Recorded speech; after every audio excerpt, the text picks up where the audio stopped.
Buen día. Tengo el gusto de saludarles de nuevo para tratar un nuevo tema, la supremacía constitucional. En esta ocasión, nos abocaremos al estudio del artículo 133 de la Constitución Política de los Estados Unidos Mexicanos. Para comenzar, con este estudio de este dispositivo me permitiré leerles su contenido. Empero, de nueva cuenta, les invito a que mientras ven y escuchan este video, tengan a la mano su Constitución para que juntas y juntos reflexionemos acerca de su contenido y al final del video puedan dejar un comentario. Es importante recordarles que este comentario forma parte de su evaluación al tomarse en consideración como un 20% de la calificación final. De ahí es que el comentario que ustedes elijan dejar en el video tendrá que tener una íntima relación con el tema que trataremos hoy. Su temario nos marca que hoy analicemos el artículo 133 constitucional, de forma tal que comenzaré con la lectura. Artículo 133.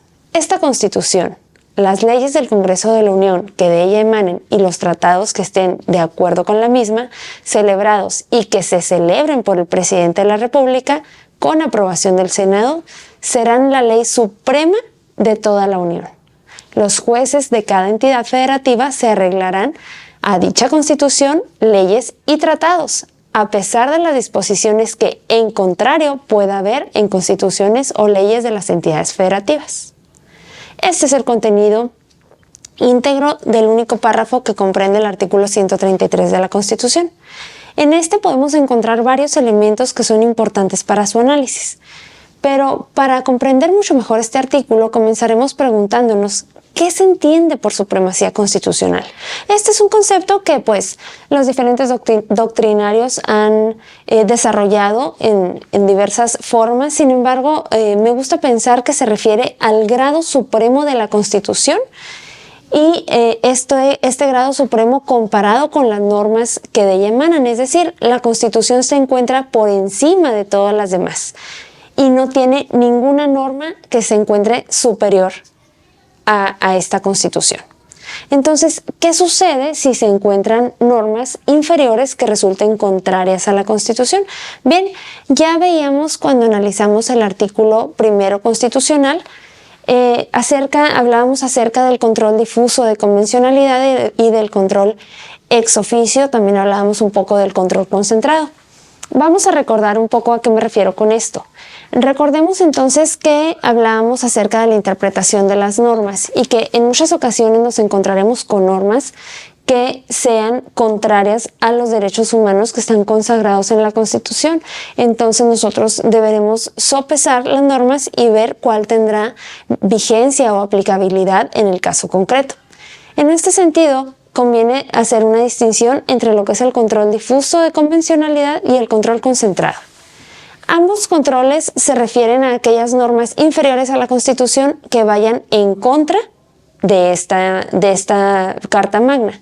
La misma Carta Magna, en el último párrafo del artículo 133 del de la Constitución, nos habla acerca de que sí pueden existir normas o leyes inferiores que sean contrarias en su contenido a los parámetros que regula la Constitución. Entonces, ¿qué deberán hacer los jueces y las juezas para solucionar esta situación?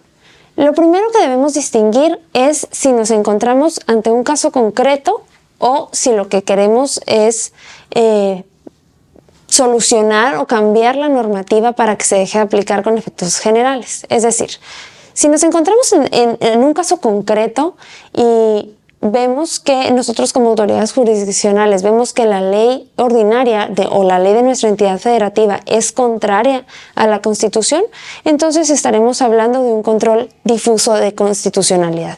¿Por qué se llama control difuso? Porque se encuentra dentro de las facultades que tienen todos los jueces de primera instancia, es decir, está difundido entre todas las autoridades de la primera instancia. En cambio, el control concentrado de constitucionalidad le corresponde únicamente a los jueces federales del máximo tribunal del Poder Judicial, es decir, a la Suprema Corte. En este sentido, conviene distinguir que cuando hablamos de una inconstitucionalidad de la norma en el control concentrado, estamos hablando de que la inconstitucionalidad en sí es precisamente la litis, es la materia del asunto. Lo que se alega es la inconstitucionalidad de una norma determinada. En el otro escenario, en el control difuso, de lo que estamos hablando es de que una norma en particular nos es contraria a la Constitución, pero nosotros no somos jueces federales, somos jueces de primera instancia. Entonces, al ser jueces de primera instancia, lo que nos corresponde únicamente es inaplicar, es decir, controlar esta norma de carácter inferior que es contraria a la Constitución. Y esto a través de ¿qué? Del test de proporcionalidad que veíamos en la sesión pasada. Partiendo de este escenario, tenemos por cierto que cuando se hace el control difuso de constitucionalidad, estamos analizando que esta norma inferior es contraria a la Constitución Política de los Estados Unidos Mexicanos. Hay que tener claro esto porque luego se puede confundir con el control de convencionalidad. Y entonces es básicamente lo mismo, pero comparando la norma con una convención o un tratado internacional. ¿Por qué cobra relevancia esto? Si volvemos al texto del artículo 133 de la Constitución, nos daremos cuenta que señala y a la letra dice que la Constitución será la ley suprema, pero también prevé que los tratados internacionales que el Estado mexicano celebre serán también una norma suprema. En este sentido, se supone ideológicamente que para que se apruebe un tratado, el Senado analiza que no sea contrario a la Constitución, de forma tal que no habría por qué tener temas donde la Constitución diga una cosa y el tratado internacional diga lo contrario. Partiendo de este escenario, lo único que tenemos que tener claro es que no está uno por encima del otro, sino que están a la par. En este sentido, tratándose de juicios orales en materia familiar, es muy importante que sepan que día con día, hora con hora, asunto por asunto, vamos a encontrar temas de derecho internacional involucrados en los asuntos del orden común. ¿Por qué pasa esto? Porque, a mi opinión personal, las leyes de las entidades federativas, los códigos procesales, incluso las leyes generales de aplicación nacional, a menudo se quedan un poco, cortas en su desarrollo. Es decir, prevén las situaciones de manera muy concreta. Y esta abstracción de la norma nos deja muchas cosas para interpretar, es decir, nos da un panorama muy amplio que se presta a que lo observes o a que no lo observes. Tratándose de tratados internacionales, les reitero, esto es una opinión meramente personal, los tratados internacionales están muy desarrollados en temas de observaciones generales, de los comités y muchas otras herramientas que nos dan la luz para interpretar con fundamentos y con bases de carácter internacional, que no están sujetas a discusión, por así decirlo, y que son obligatorias para el Estado mexicano de acuerdo con el artículo 133. Un ejemplo de esto es el tema de los alimentos. Todos los días nos encontramos con asuntos que llegan a la primera instancia relativos a pensiones alimenticias. En el caso de Chihuahua, nuestras legislaciones locales pues se quedan un poco cortas al definir qué son los alimentos. Un ejemplo de ello es que el artículo 280 del Código Civil nos dice: los padres deben dar alimentos a los hijos. Luego el artículo 285 nos señala: los alimentos comprenden la alimentación en el sentido estricto, la habitación, la salud, la educación, los gastos del parto y el embarazo en el caso de la gestación, y nos prevé 6 o 7 rubros que comprenden los alimentos.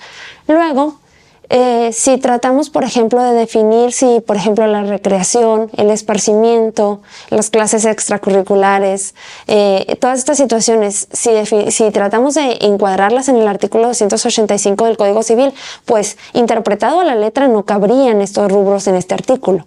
Pero ¿qué pasa? Si elevamos nuestra búsqueda de sustento jurídico, nos encontramos con que existe una Convención de los Derechos del Niño y que este tratado internacional forma parte de los tratados que el Estado mexicano ha ratificado, de forma tal que es obligatoria para la aplicación en el territorio nacional.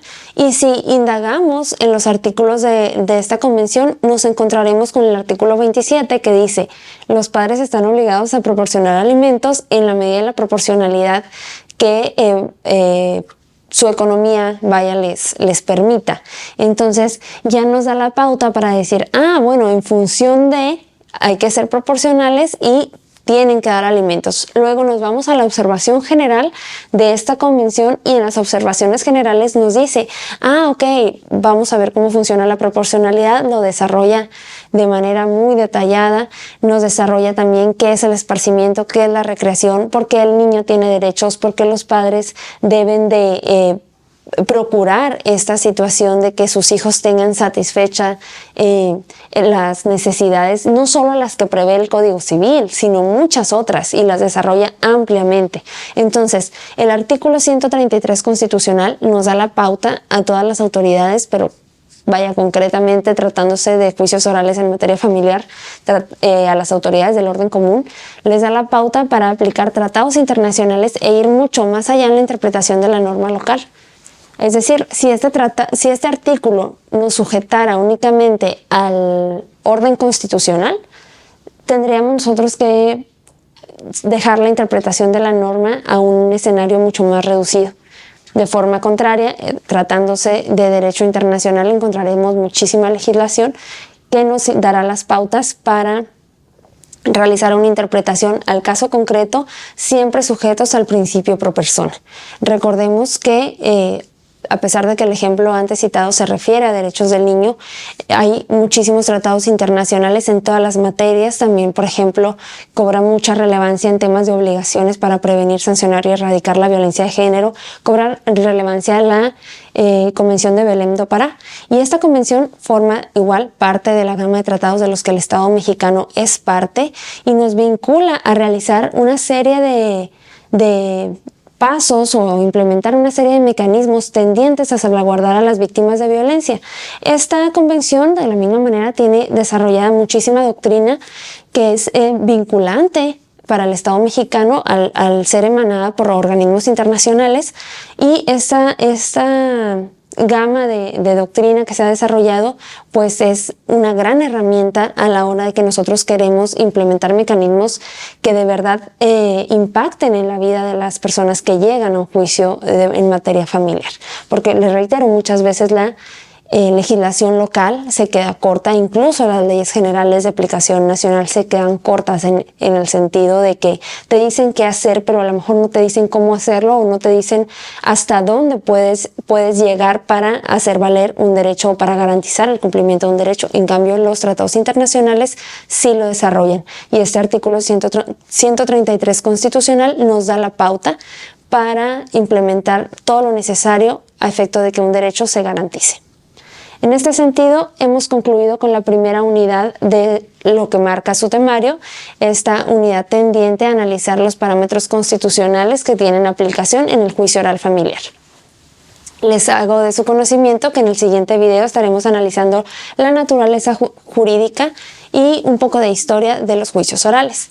Les recuerdo que dejen su comentario para evaluar su participación, y por mi parte sería todo. Nos vemos en el siguiente video.